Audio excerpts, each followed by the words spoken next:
Yang luka? Nggak ada. Ya? Nggak ada. Nggak ada ya, cuma perut kecepit ya? Ya. Haikal, Ya, kamu yang sakit apa nak? semuanya sakit. Semuanya sakit. Oke, semangat ya. Sabar. Hanya orang di dalam, Bu. Saya di dalam tadi, Bu.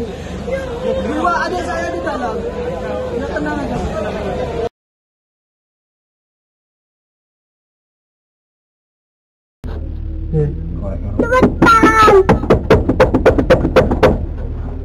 Sudah 2 meter. Tidak juara, ya Allah. 2 meter. Santai sup. Santai sup. Tenang sup. Wes. Bisa balik. Kabel kuning. Ya.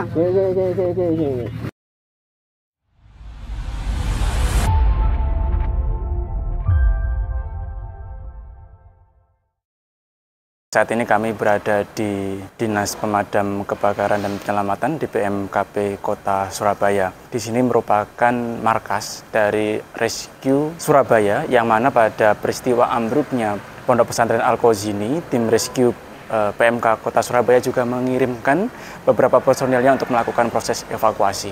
Bahkan beberapa diantaranya sempat terekam video proses evakuasi dan viral. Di antaranya ketika tim rescue bernama Abdul Aziz melakukan evakuasi terhadap korban selamat. Simak liputan selengkapnya.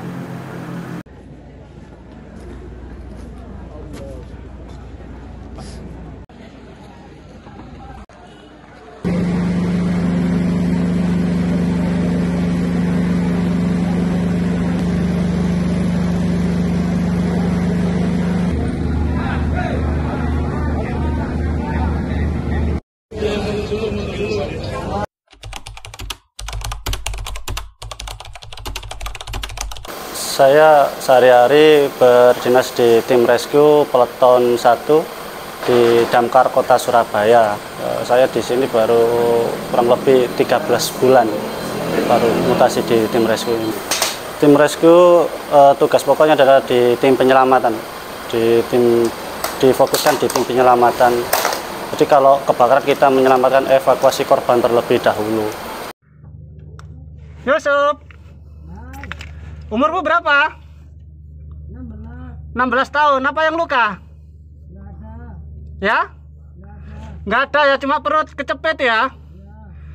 Ya, di sebelah kiri, Jus. Iya. Haikal, Ya,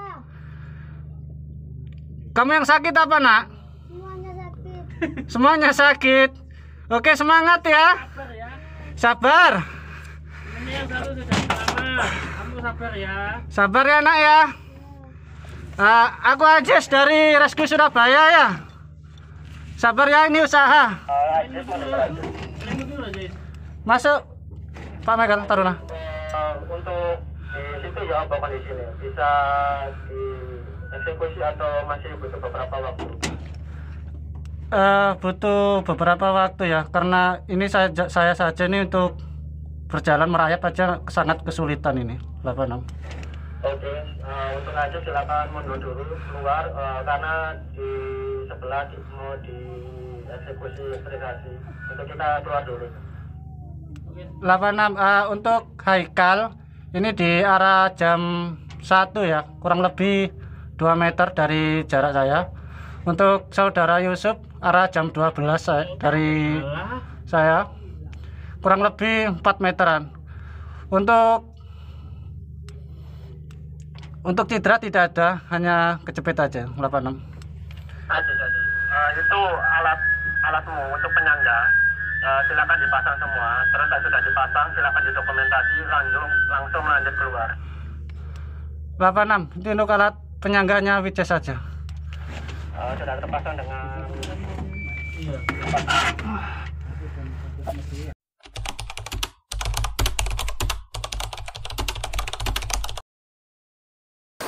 Kita mendapatkan panggilan kurang lebih jam setengah 4, sampai lokasi kurang lebih jam setengah 5 atau jam 4 lebih.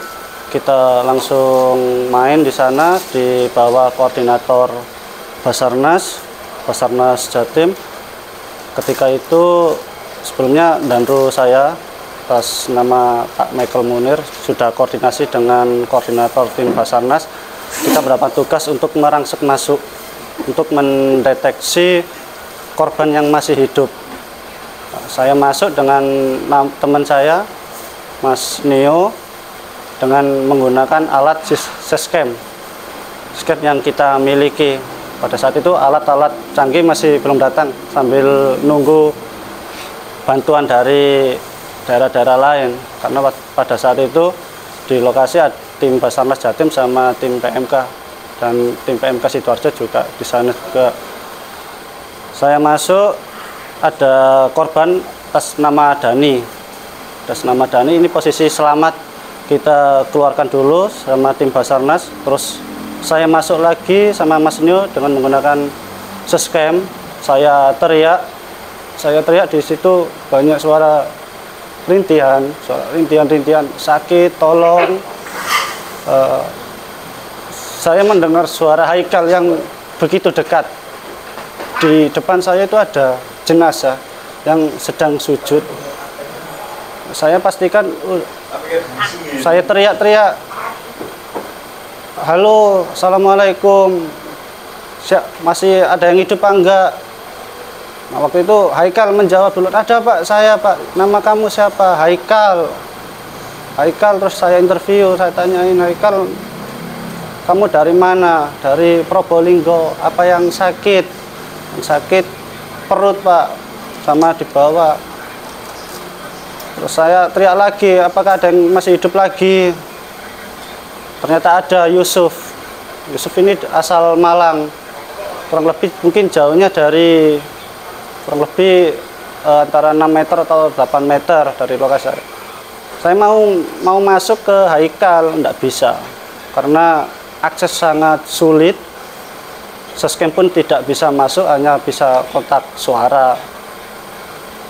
Saya teriak terus, apa yang sakit, gimana keadaan kamu, sambil saya hibur biar korban ini tidak merasa ketakutan, tidak merasa depresi, karena di situ banyak suara rintihan dari teman-teman, banyak yang minta tolong gitu. Terus jenazah itu juga ada di depan itu, mungkin si Haikal ini ketakutan atau apa. Bentar ya, saya sambil usaha, saya mau masuk, nggak bisa, merangkak aja sangat kesulitan. Itu kurang lebih space itu hanya sebatas kepala saja. Kepala saya itu hanya bisa miring gini, bisa masuk. Dan kebenaran saya pegang HP, saya coba video buat laporan karena leader saya minta bantuan, minta ada perintah, coba didokumentasi berapa suara. Terus saya keluarin HP saya, ternyata Haikal dan Yusuf ini yang sangat dekat. Terus saya kontak dengan Yusuf, gimana keadaan kamu? Nggak apa-apa Pak, cuma kecepit di bagian bawah. Tolong Pak, di samping saya ini ada lubang. Itu ada lubang Pak, lubangnya kecil. Oke, saya akan bantuan dulu, saya akan koordinasi dulu sama tim saya. Ya, untuk menyelamatkan kalian, sabar ya, sabar gitu. Ayo kita sholawatan, kita berdoa. Ayo kita berdoa, ayo kita sholawatan semua. Begitu saya keluar mau bantu Haikal ini tidak bisa karena prosesnya sangat sulit untuk mengeluarkannya. Dan pada saat pertama saya masuk itu tangan Haikal yang tangan kiri dia kecepit. Saya tanya, coba tangan kanan kamu pegang tangan kiri kamu masih bisa apa enggak? Itu memastikan bahwasanya tangan kanan ini masih berfungsi apa enggak. Jika masih berfungsi kan enak. Kalau seandainya kesulitan, kita bisa ngasih air minum dulu atau makanan dulu buat dia konsumsi sambil lalu menunggu evakuasi. Saya dapat kontak dari Pak Munir selaku leader saya atau Danru, nanya gimana untuk Haikal. Kalau Haikal masih butuh beberapa waktu, oke kita keluar dulu karena saya keluar dulu ngerong dari lubang itu karena tim Basarnas sedang mau menolong korban yang lain. Saya koordinasi lagi gimana untuk Haikal sama Yusuf di dalam. Kalau Yusuf memberitahu saya di situ ada lubang dan Yusuf ini free untuk space-nya, kayak kita cari. Akhirnya kita mendahulukan si Yusuf dulu. Yusuf ini kita mulai evakuasi pukul 10 malam, kita lubangi beton. Kita lubangi beton sampai jam 2, kurang lebih jam 2 pagi. Kita ada lubang, kelihatan tangan si Yusuf. Kebetulan itu teman saya yang bikin lubang, Mas Neo itu. Mas Neo memberi konsumsi, disuplai makanannya biar kerasa nyaman, biar tidak lapar, tidak haus, kasih roti, kasih minum, biar tenang ya Yusuf, tenang. Karena pada saat itu saya lagi istirahat dulu, kamu istirahat dulu, biar tidak terlalu capek. Mas Neo sudah selesai istirahatnya, saya main lagi, mendapatkan perintah bahwa saya suruh memotong betoneser, besi betoneser yang menghalangi si Yusuf ini di lubang yang sudah dibuat Mas Neo, di lubang evakuasi yang sudah dibuat Mas Neo ini. Saya keluarin si Yusuf ini, mohon maaf, saya kira sudah meninggal karena tidur sambil membawa Al-Quran dan kopiah. Padahal saya menggunting, memotong betoneser itu sangat keras bunyinya, pas gitu. Yusuf coba bangun. Yusuf sudah tidak ada respon. Saya nangis, terus terang saya nangis, saya pikir saya kacau. Di samping kiri itu juga ada korban yang nangis-nangis minta tolong. Yusuf, akhirnya saya tarik kepalanya itu, saya goyang-goyang, Yusuf. Akhirnya dia kaget. Iya Pak, sabar ya, bentar lagi kamu keluar. Tenang ya, kamu mau minum? Iya Pak, saya mau minum. Saya kasih minum. Terus lubang itu selesai, saya laporan, Pak ini sudah ready untuk melakukan Yusuf. Akhirnya saya tarik pelan-pelan, dibantu teman-teman di belakang saya. Kan harus saling menolong nariknya. Alhamdulillah si Yusuf ini bisa keluar. Untuk Haikal yang mengeluarkan itu adalah tim BSG, Basarnas Special Group, di hari Rabu kurang lebih jam 2 siang juga, karena sangat begitu sulit untuk mengeluarkan si Haikal gitu.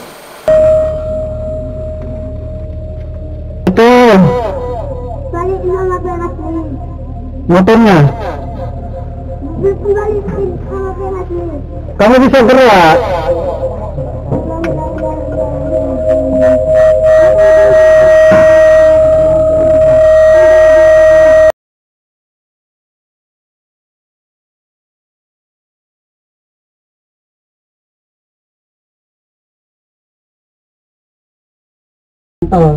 Bagaimana yang tol, ayo cepetan. Sudah 2 meter. Balik saudara, ya Allah. 2 meter. Di situ kamu lurus ke depan meja jadi. Aku di. Kali itu posisinya dari lifting itu nganan sih. Iya. Tengah-tengah iki loh, lifting iki loh. Balik Iya, dibalik iki lurus. Ada hitam satu, balik lagi. Terus majuin. di balik korban hitam. Majuin terus. Majuin terus, Bapak. Majuin. Kita benain orang untuk majuin. Banyak apa ada kalau majuin di roda ini.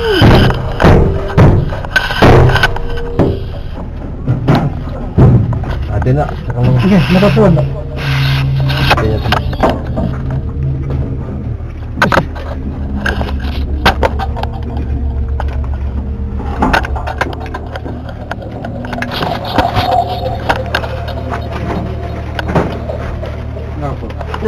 Tarik. Tarik dulu.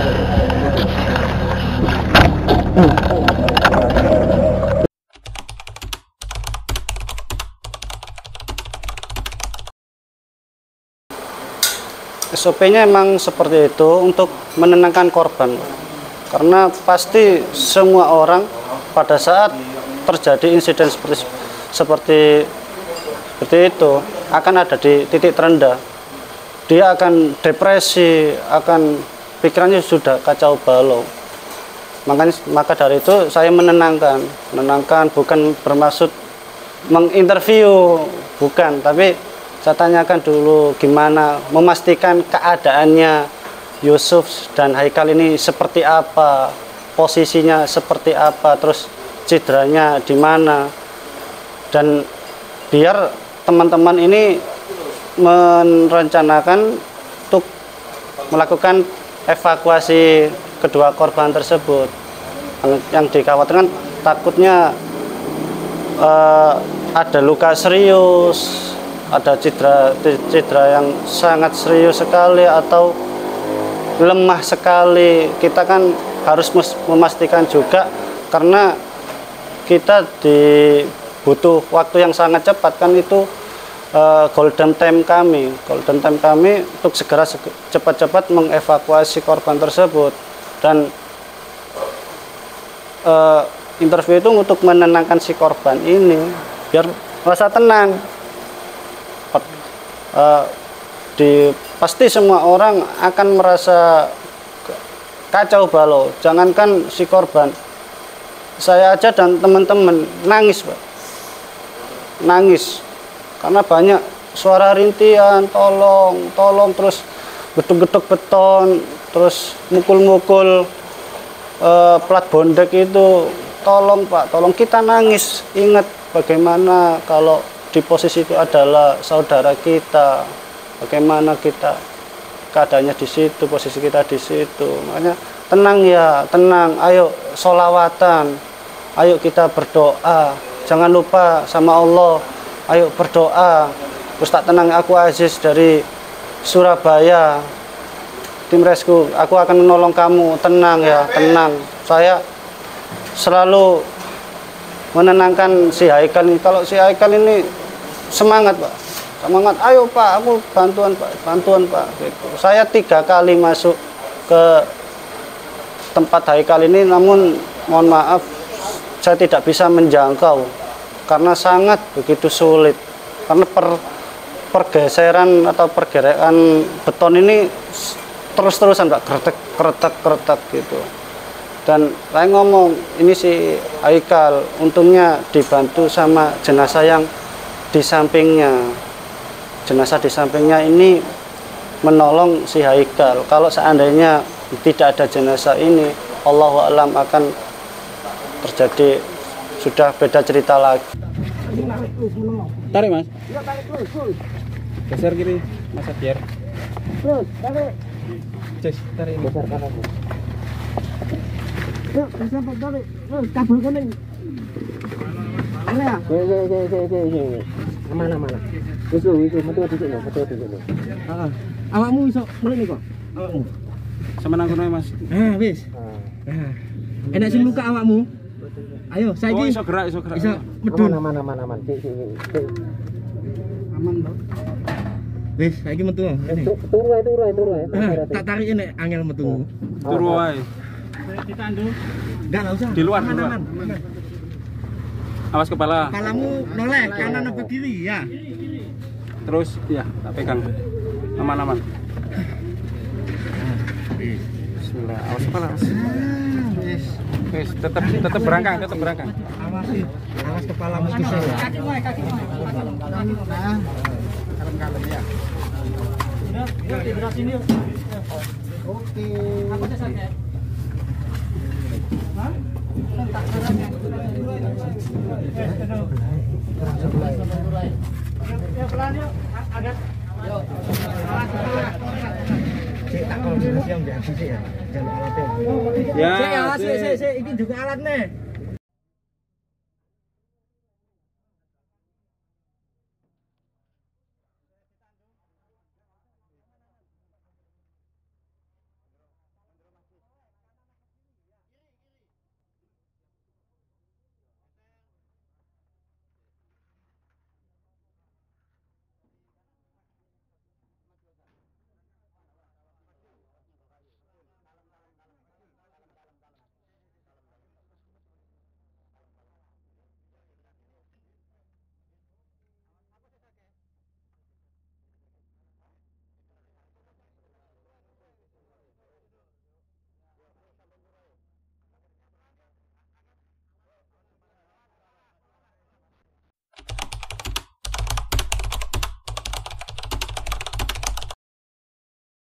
Sebelum saya masuk itu di situ sudah ada alat, Pak. Alat kita yang namanya lifting bag itu. Untuk dia kalau alat itu kita gunakan sehari-hari untuk mengevakuasi mobil atau apa, itu dengan kurang lebih bisa mampu mengangkat beban 60 ton. Tapi kalau dipakai ketika di lokasi itu tidak kuat hasilnya, hanya sebagai penyangga saja, penahan saja biar memperlambat reruntuhan ini gitu. Nah, makanya dari itu akhirnya terus terang saya juga mikir saya masuk dengan alat-alat masih minim di situ, tapi ini misi kemanusiaan. Saya disekolahkan untuk menangani kasus-kasus seperti ini. Akhirnya saya berani, saya masuk.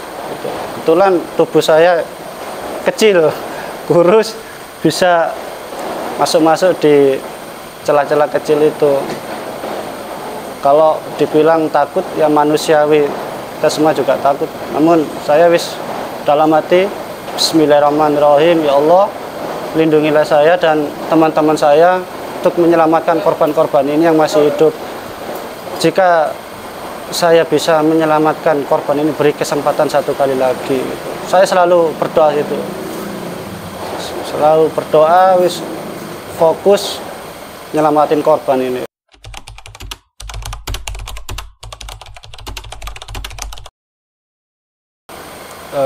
Untuk saya waktu keluarin korban itu di hari pertama 2 korban. Itu yang pertama korban Dani itu kolaborasi dengan tim Basarnas. Untuk Yusuf murni tim dari Damkar Surabaya. Kita berusaha kan dibagi, Pak. Dibagi ya. Sebenarnya kita suruh istirahat, namun kita ayo kerja terus, kasihan kita ngejar waktu ya, golden time-nya mumpung masih ada, ayo kasihan korban-korban ini.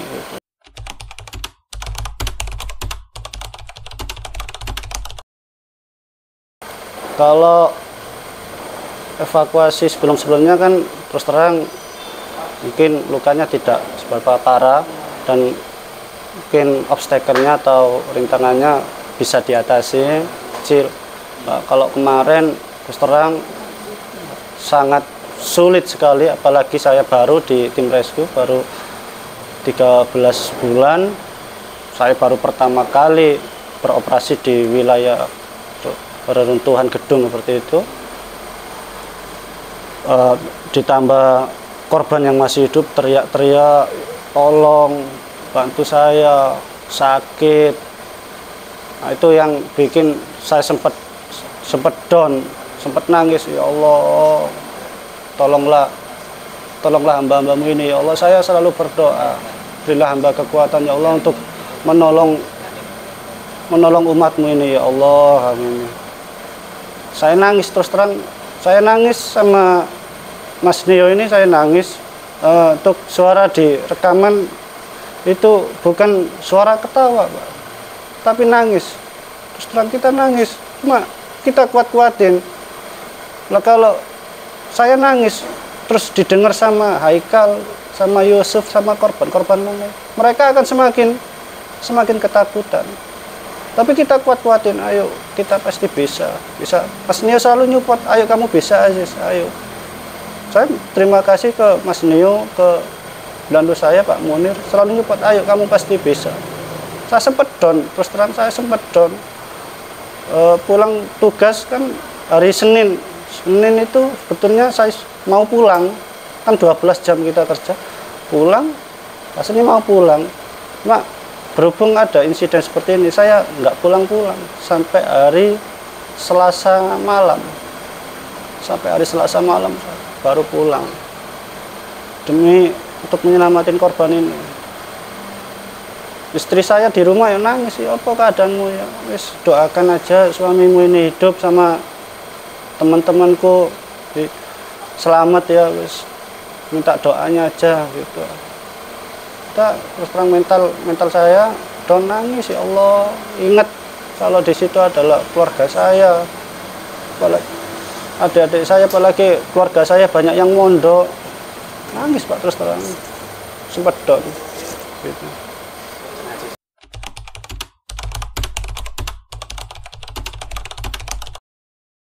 Kalau ancaman seperti itu kita sudah sering, kita masuk di tim damkar ini, masuk damkar sudah siap dicaci maki.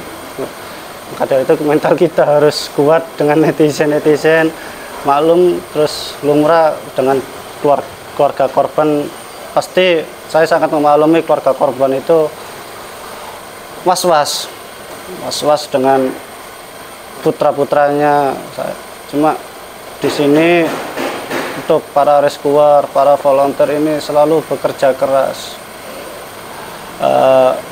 Jangan kita makan aja sampai lupa. Makan sampai lupa demi nyelamatin korban ini. Kenapa menyelamatkan korban ini sangat lama? Karena prosesnya dan obstacle-nya ini sangat sulit.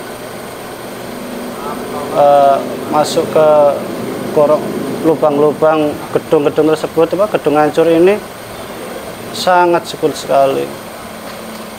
Jadi ya mohon maaf jika masyarakat menganggap kami ini lambat dalam penanganan, tapi kita sudah semaksimal mungkin tenaga dan pikiran kita keluarin.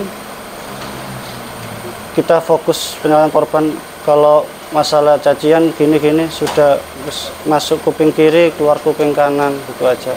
Yang penting kita bekerja lillahi ta'ala, kita membantu manusia atau korban-korban ini. Itu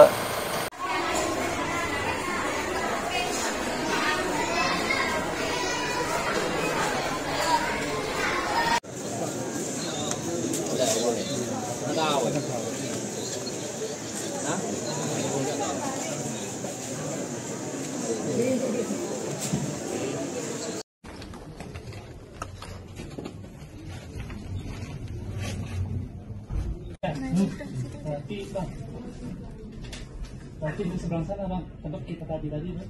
Iya, itu bisa di sana. Iya, pembatasnya kan ini. Iya. Nah, nanti kita mau dari bawah sana aja Bang. Sebelah sana aja di bawah. Iya, nanti setelah dari sini kita ambil dari sebelah sana. Iya, kalau ada celah. Yang namanya itu dia Wahid sama putranya.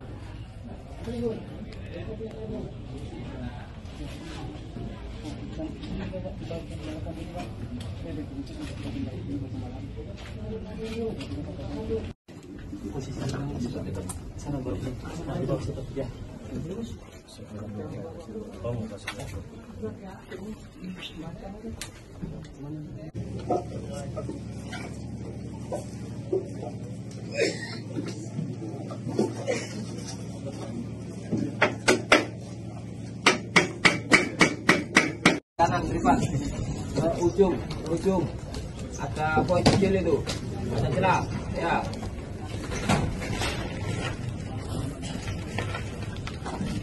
Baik, Tribuners, demikian laporan kami, hasil wawancara dengan Mas Abdul Aziz, anggota tim rescue Damkar Kota Surabaya yang pada kejadian ambruknya Pondok Pesantren Al-Qazini Sidoarjo menjadi salah satu penyelamat